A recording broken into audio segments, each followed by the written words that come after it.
You've seen it. That little button at checkout.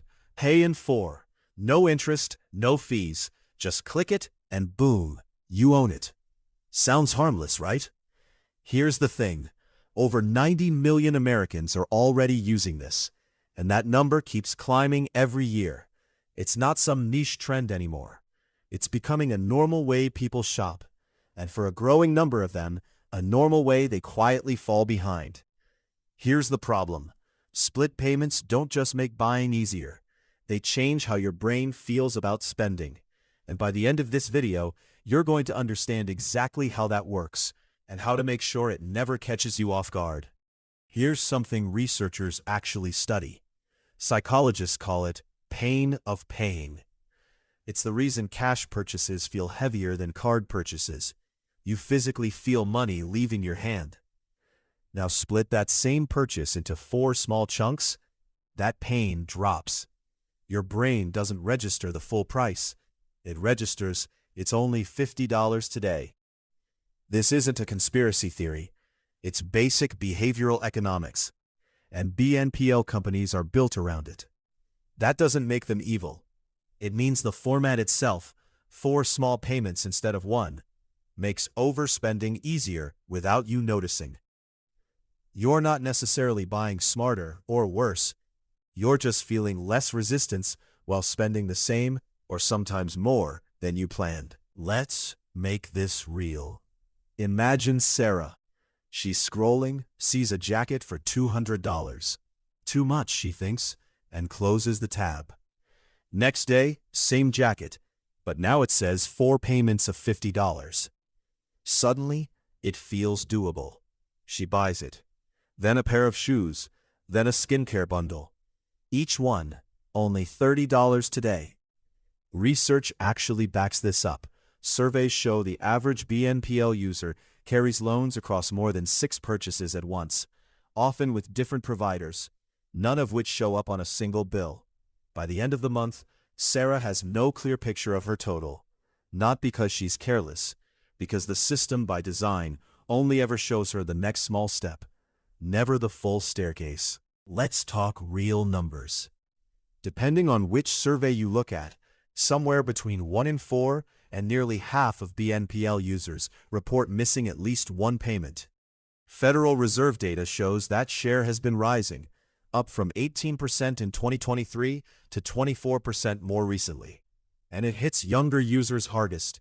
Gen Z misses payments at roughly triple the rate of older adults. Multiple surveys also show a large share of users, often cited around half, don't actually budget for these payments before they buy. On average, users now carry over $2,000 in total BNPL debt across all their loans combined. This isn't fear-mongering. This is what the actual research keeps showing, survey after survey.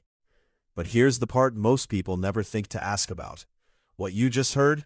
That's only half the picture.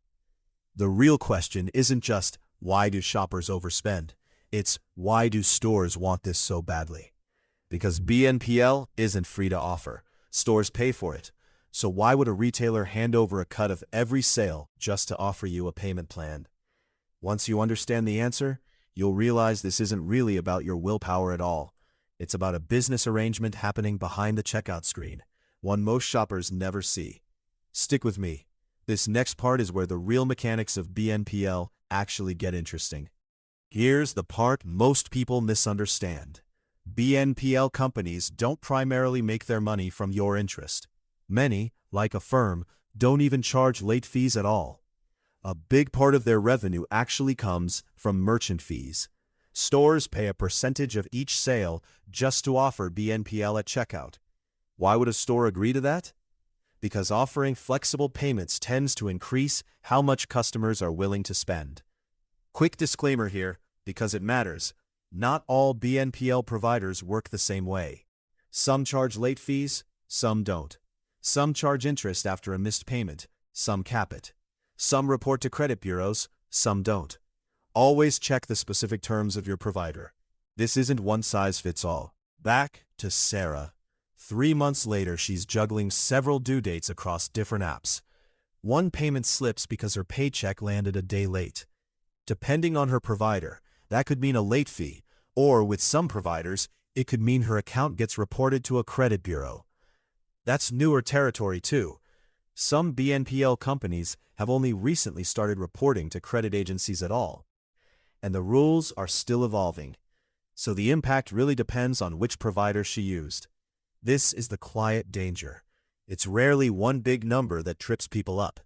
It's several small provider-specific details, fees here, reporting there, that nobody fully tracked until they added up. Okay, deep breath. This video isn't here to scare you off BNPL entirely. Here's the balanced take. BNPL isn't inherently bad. Debt isn't the enemy.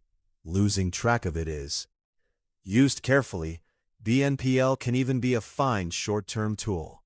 The danger mostly comes down to one thing: not having a clear single view of what you actually owe across every provider at once. Fix that, and BNPL becomes just another financial tool, not a trap. The people who use it safely tend to follow a few consistent habits, and none of them take more than a few minutes to set up.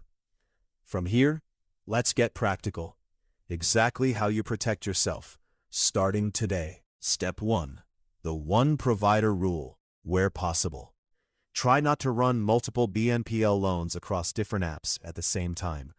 If you already used one provider this month, be cautious about opening a second for an unrelated purchase. Juggling several is exactly how people lose track of the total. Step 2. Write down every due date the moment you buy. Notes app, calendar reminder, whatever works. The core issue with BNPL is that payments feel disconnected from each other because they live in separate apps. The moment you see all your due dates in one place, your brain stops treating it like small, free money and starts treating it like what it actually is: a short-term loan with real deadlines. Step 3. Give yourself a short pause before checking out. Even 24 hours helps. BNPL checkout is designed to be fast and frictionless, which works against thoughtful decisions. If you still want the item the next day, clear-headed, go ahead. Often, you won't. Step 4. Treat the payment like a bill, not free money. The moment you check out, mentally move that amount out of your spendable budget. This flips the psychology back in your favor. Instead of your brain feeling less resistance from the split payments, you're consciously registering the full cost up front. Small mental shift, real impact on whether you stay in control of the purchase or the checkout flow stays in control of you. A few common slip-ups, even among careful users. Mistake 1. Using BNPL for things that lose value fast. Fast fashion, gadgets, takeout, items you'll still be paying off long after they've lost their appeal. Mistake 2. Stacking several small purchases across providers and assuming they don't add up, when together they easily can. Mistake 3. Not reading the terms. Remember, providers genuinely differ. Some charge real interest after a missed payment, some don't. Some report to credit bureaus, some don't. Always check your specific provider's policy rather than assuming. And mistake 4. Using BNPL specifically because you can't afford something outright. That's less a shopping hack and more a sign it might be worth waiting or saving instead. Picture 2 versions of you, 1 year from now. Version 1 keeps using BNPL casually. Multiple apps, no tracking, buying things a little outside budget because it's only $30 today. Based on what the data shows, that path often ends in scattered small debts, a missed payment or two, and maybe a dent on their credit report they didn't see coming. Version 2 follows the same habits we just covered. One provider at a time where possible, every due date tracked, a short pause before buying, checking the specific terms. That version tends to end the year having used BNPL as an actual tool, with no surprise fees and a much clearer financial picture. Same system, same button. The difference is awareness, not luck. Let's lock this in. Buy now, pay later isn't automatically good or bad. It's a payment format that makes spending feel smaller than it is, which is exactly why research keeps showing rising missed payment rates, especially among younger users. Stores offer it because it tends to boost how much people spend. The real risk isn't one big debt. It's several small, scattered ones across different providers that are easy to lose track of. The fix? Stick to one provider where you can. Track every due date, pause before buying, and actually read your provider's terms, because they genuinely differ. None of this means avoiding BNPL forever. It means using it with your eyes open. Here's one worth knowing. Some BNPL providers have started reporting payment history to credit bureaus, which means paying on time could actually help build your credit, not just protect it. But this varies a lot provider to provider, and the rules are still evolving, so check your specific provider's current policy rather than assuming either way. One more practical tip. If a provider offers autopay, consider turning it on for the minimum due, even if you're also tracking manually. Manual tracking keeps you aware of the full picture. Autopay is your backup for the days life gets busy and a date slips your mind. Together, they cover both the psychological side of this system and the simple human error side. Look, money isn't complicated because you're bad with it. It's complicated because a lot of everyday financial tools are designed to feel simple in the moment, while the fine print does the real work quietly in the background. BNPL is just one example.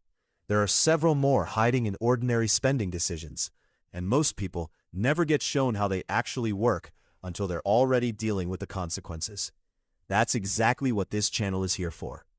Every week, we break down how these systems actually function, backed by real data, and give you practical ways to stay ahead of them. If this video helped you see BNPL a little differently, subscribe, because staying informed now is what keeps your future finances boring, predictable, and stress-free. See you in the next one.